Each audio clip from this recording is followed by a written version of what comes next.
చనిపోలేదు, యేసు ప్రభు ఆత్మ మాత్రమే చనిపోయింది అని కొన్ని ఇలా చాలా దుర్బోధలు ఉన్నాయి. అటువంటి దుర్బోధలకు ఎదురుగా ఇతను క్రీస్తుని కరెక్ట్ గా ప్రజెంట్ చేసిన మాట. దేవునిలో రెండు స్వభావాలు, మానవుని స్వభావం, దైవత్వం రెండు ఉన్నాయి. కేవలం దేవుడు మాత్రమే కాదు, మానవుడిగా మనం ఎలాగైతే శ్రమలు అనుభవించామో యేసులో కూడా శ్రమలు అనుభవించాడు అని పేతురు ఈ పత్రికల్లో రాయడం అనేది జరిగిందనమాట. ఇది మొదటి పేతురు అలాగే 2 పేతురు ఉన్న విశ్లేషణ. ఇప్పుడు మనం యోహాను పత్రిక అనేది చూద్దాం. మొదటి యోహాను పత్రిక.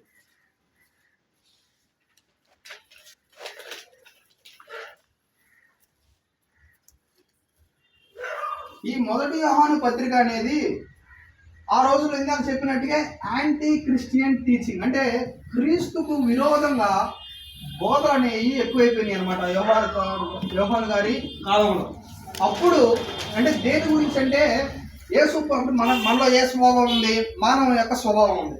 యేసు ప్రభు దేవుడు కాబట్టి యేసు ప్రభులో 2 స్వభావాలు, మానవుని స్వభావం, దైవ స్వభావం, దేవుని స్వభావం అనేది ఉందన్నమాట. కానీ ఇతను రాస్తున్న ఆడియన్స్ అంటే ఆ రోమా సామ్రాజ్య పత్రికలు, అంటే మోస్ట్లీ యూదులు, ఆ యూదులు నమ్మట్లేదు కాబట్టి ఈ యోహాను ఏం చేశారంటే చెప్తున్నాడు అనమాట, మీరు యేసు ప్రభువులో ఉన్న స్వభావాన్ని మీరు కానీ తిరస్కరించారంటే మీరు దేవుడు అని నమ్మట్లేదు, కాబట్టి మీకు రక్షణ అనేది లేదు, మీకు పరలోకం అనేది లేదు, నిత్య జీవం అనేది లేదని యోహాను గారు రాస్తున్నారు అన్నమాట. వాళ్ళు దైవత్వం, డివైన్ నేచర్, అలాగే హ్యూమన్ నేచర్, మానవుని స్వభావం అనేది తిరస్కరిస్తే అది ఇంకా మనం చెప్పుకున్నాం కదా, గ్నాస్టిసిజం అంటే స్పిరిట్, ఆత్మ మాత్రమే మంచిది, శరీరం చెడ్డది అనే కాన్సెప్ట్ ని వాళ్ళు నమ్ముతూ ఉన్నారనమాట. అలాగే వాళ్ళకి ఎదురు చెప్పడానికి యోహాను గారు ఈ పత్రిక అనేది రాశారనమాట. అలాగే ఈ యూదులు వాళ్ళు ఇంకా ఏం చేశారంటే యేసు ప్రభు యొక్క వర్జిన్ బర్త్ అంటే కన్య పుట్టుక అనేదాన్ని నమ్మట్లేదు అనమాట. యేసు ప్రభు కన్యకు పుట్టలేదు అని వాళ్ళు నమ్మట్లేదు అనమాట. ఇది కూడా యోహాను గారు తన యొక్క పత్రికలో రాయడం అనేది చూస్తాం అనమాట. అలాగే విశ్వాసం యొక్క ప్రాక్టికల్ లైఫ్, ఇంకా ఈ పత్రికలో ఏముంటుందంటే మన యొక్క ఎమోషన్స్, మన యొక్క ఫీలింగ్స్, మన యొక్క కోపాన్ని, లేక క్రైస్తవుడు ఎలా జీవించాలి, అన్ని అనుసుకొని ఎలా జీవించాలనే దాని గురించి పేతురు గారు ఈ మొదటి యోహాను గారు ఈ మొదటి యోహాను పత్రికలో మనం చూస్తాం. ఇది మొదటి యోహాను యొక్క విశ్లేషణ.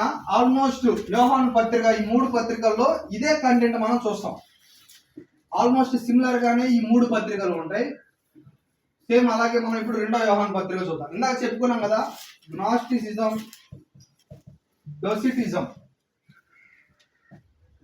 డొసిటిజం అంటే ఆ రోజుల్లో కొంతమంది ఏమన్నారంటే యేసు ప్రభు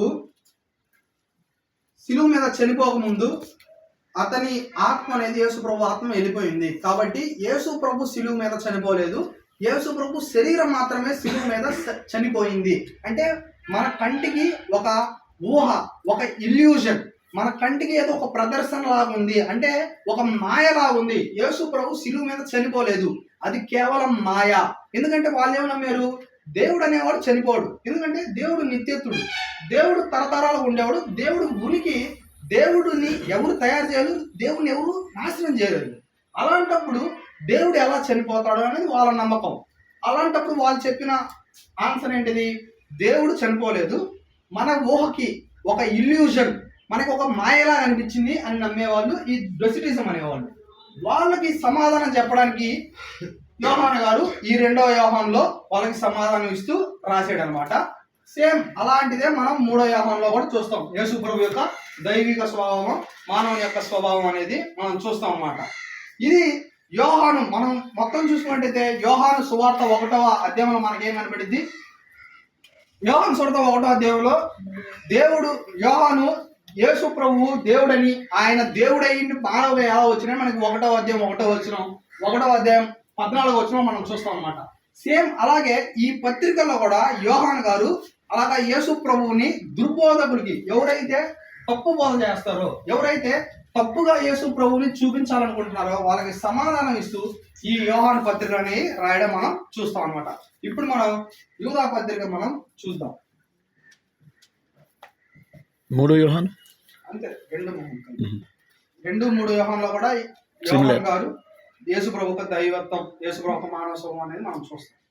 ఇప్పుడు ఈ ముందుగా అసలు ఈ యోధ ఎవరో మనం చూద్దాం అనమాట. ఈ యోధ అనే పేరు మీద మనకి చాలా మంది వ్యక్తులు అయితే ఉన్నారనమాట. ముందుగా మనకి యోధ ఇస్కరియోతు సువార్త 6వ అధ్యాయం మనం చూస్తాం అనమాట. అలాగే అపోస్తుల కార్యం 1వ అధ్యాయం 13వ వచనం చదువు. అక్కడ చూస్తే మనకి యూదా యాకోబు కుమారుడు, అలాగే ఏమని పిలుస్తారంట, తద్దయ్యు అని పిలుస్తారనమాట. అతను ఒక ఆయన ఉన్నాడు. అసలు ఇంకొకటి మనం అపోస్తుల కార్యముల గ్రంథం 5వ వచనంలో చూస్తే గలలి యూదా అని ఇంకొక వ్యక్తి ఉన్నాడు. అలాగే అపోస్తుల కార్యముల గ్రంథం 9వ అధ్యాయంలో మనకి దమస్కులో ఉన్న ఇంకొక యూదాని మనం చూస్తాం. యేసు ప్రభు యొక్క సోదరుడు ఇంకొక వ్యక్తి ఉన్నాడు అనమాట. యేసు ప్రభుకి ఇందాక మనం చెప్పుకున్నాం యాకోబు ఒక సోదరుని, యూదా కూడా ఇంకొక సోదరుడు. అది మనకి ఎక్కడ కనబడింది అంటే మార్కు సువార్త 6వ అధ్యాయం 3వ వచనంలో యూదా అనే వ్యక్తి యేసు ప్రభు సోదరుడు మనకు కనబడుతుంది అనమాట. ఇంతమంది మనకి యూదా అనే పేరుతో ఉన్నారనమాట. ఇప్పుడు మనం అసలు ఈ యూదా ఎవరో మనం చూద్దాం అనమాట. చాలా మంది చరిత్రకారులు ఎవరంటే ఈ యూదా పత్రిక రాసింది యేసు ప్రభు యొక్క తమ్ముడు అయిన యూదా అని మనం అంటున్నారు అనమాట. ఎందుకంటే ఇప్పుడు మనం ఒకసారి చదువుదాం. మార్కు సువార్త 6వ అధ్యాయం 3వ వచనం చదువుదాం. మనకి ఇంకొంచెం క్లారిటీ అనేది వచ్చింది.